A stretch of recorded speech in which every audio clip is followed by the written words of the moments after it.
So, as Sarah said, this paper is drawing on a project which I recently published a book called Why Peace Processes Fail. And I was just thinking over lunch, it's interesting presenting here today because this project started with the question of what is the role of non-state actors in peace processes and are they being left out? You know, do we really understand the negative but also the really positive roles that they could be playing in these peace processes? That took me to a survey of peace processes since the end of the Cold War, since 1990. And my question really changed to why is it that despite the enormous efforts to build peace in these places, despite the huge amounts of money and resources and really smart, well-intentioned people, why are these peace processes failing in pretty much the same way in many of the contexts into which the international community is deploying and getting involved? And so when I talk about peace process, I'm speaking very broadly, not just about the peace negotiations, but about what happens in the 10, 15, 20 years afterwards to implement that peace agreement, but then to actually build peace. And I looked at the three main areas that are actually represented in peace agreements. I looked at governance building and security building, which have always appeared in upwards of 95% of peace agreements. And I also looked at transitional justice, because that's becoming much more prominent in the peace agreements that bring an end to the war and open up that space.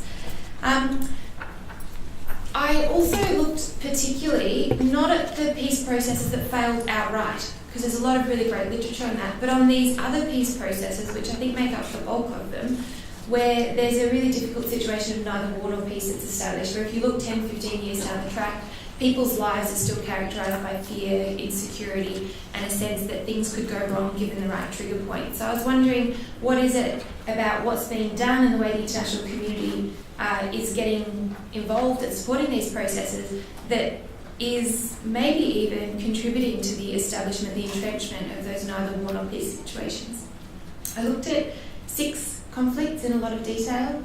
I looked at Liberia, Mozambique, Sudan, South Sudan, Cambodia, Aceh and Bougainville, and then I looked at a range of others in less detail, more functional detail, in Africa, Asia and Pacific. So I think what I'll do is just briefly share what the conclusions are, because I think they feed into some of the themes of today's conference very well. What I found was basically that there are 2 sets of weaknesses that lead to this failure of peace processes to establish lasting peace. The first, it feels like I'm stating the absolute obvious. Peace processes are really hard, civil wars are really complex, messy affairs, and it's very hard to do, in a technical sense, the things that are required at the end of a war to actually implement the peace agreement that's been agreed to. So for instance, it's really difficult to get peacekeepers deployed within an appropriate amount of time into a situation. It's difficult to design disarm and demobilisation reintegration processes in a way that is locally sensitive and that actually allows enough time to really support the transition towards civilian life for ex-combatants. It's hard to reform police infrastructures and police systems. It's hard to reform armies. It's hard to set up governance institutions. All of that is hard. The good thing, I suppose, is that over the last 25 years, the international community is actually getting better at those technical things. They're still very hard, but you can sort of pinpoint what's gone wrong about funding, around timing, around inappropriate programming. Those are technical fixes that might actually be addressed.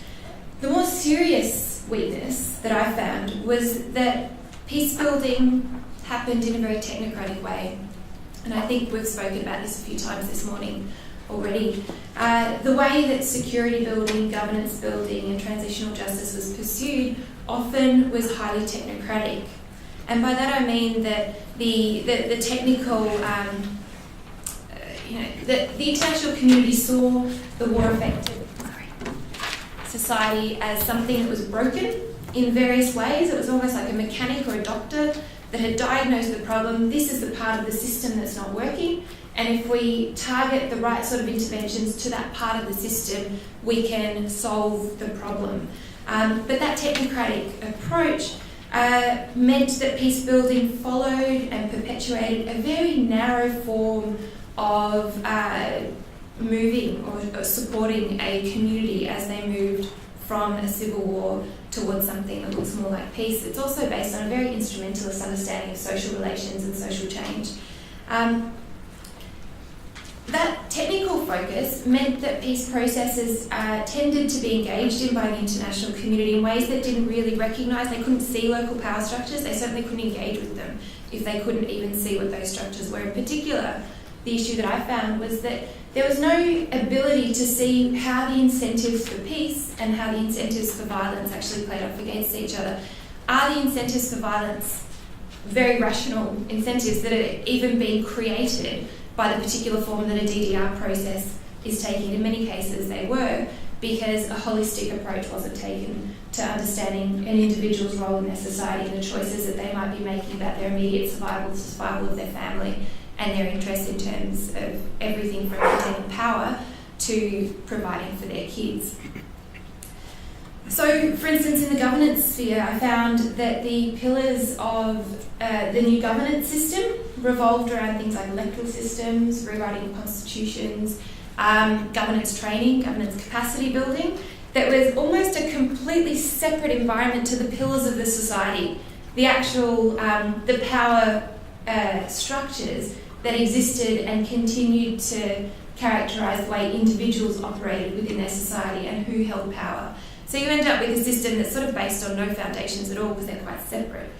And I found very similar things in the security and the transitional justice sphere, which we can talk about in the discussion or over coffee. These processes also privileged the sorts of actions that can be measured easily and within a time frame. And I mean, again, it's sort of bleedingly obvious to say that sort of makes it difficult to do the sorts of programs that might affect longer term social change, because they are much more difficult to measure and they certainly don't work on a 3-year turnaround. So all of this led to what I saw as a depoliticisation of peace. Conflict was understood as the result of a dysfunctional state. Peace was pursued through a set of mechanisms that fixed that state in order to return security and peace to the population, and those mechanisms looked the same in most places. There was DDR, SSR, there was governance reform, a new constitution, or some rewriting, reconsideration of the constitution. There was a system of representative governance, there was the development of a liberal state economy, and there tended to be, particularly in the more recent peace processes, some formal mechanism to hold people accountable for the crimes that were committed during war, which looked generally like a Truth and Reconciliation Commission or a War Crimes Tribunal.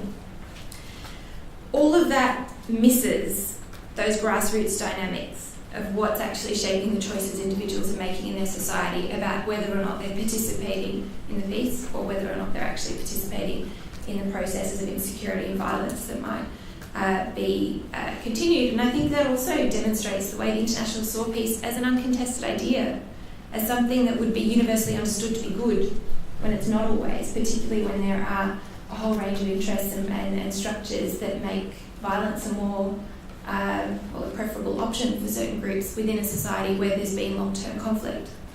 So why does this persist?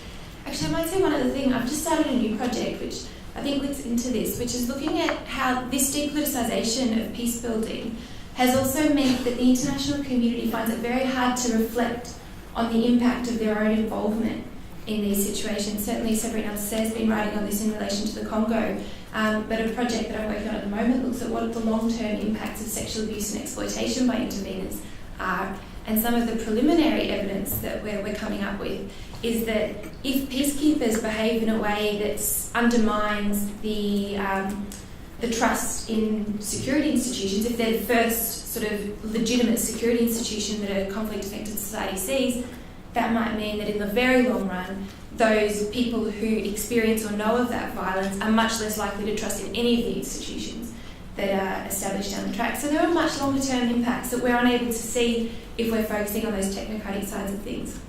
So why does this persist?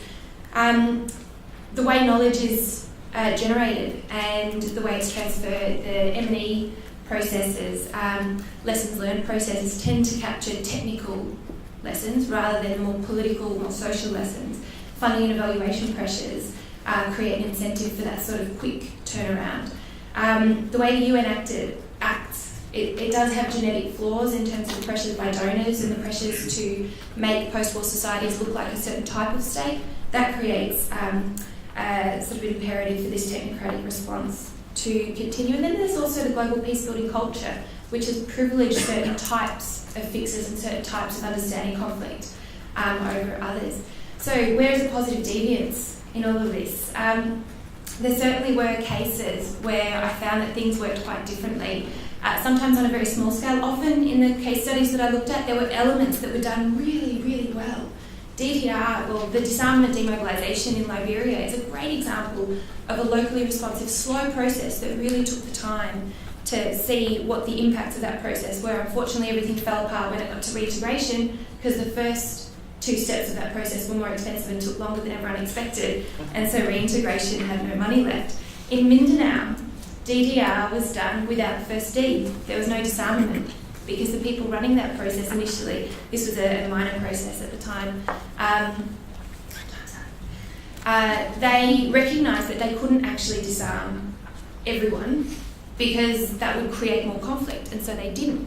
Those are both examples.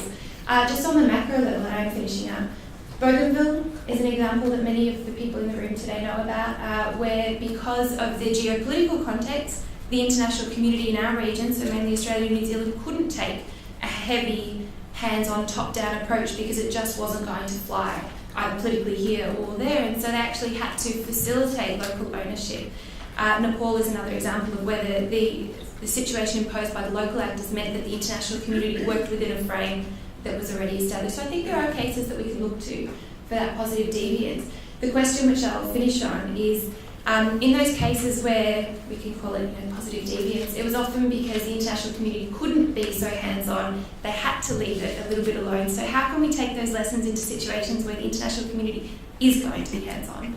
Sometimes because they need to, and I think the case in Syria, if there is a peace agreement, hopefully there is a peace agreement coming in the next little while, how can the international community then support that peace building in a way when they're deeply involved that still creates space for local ownership?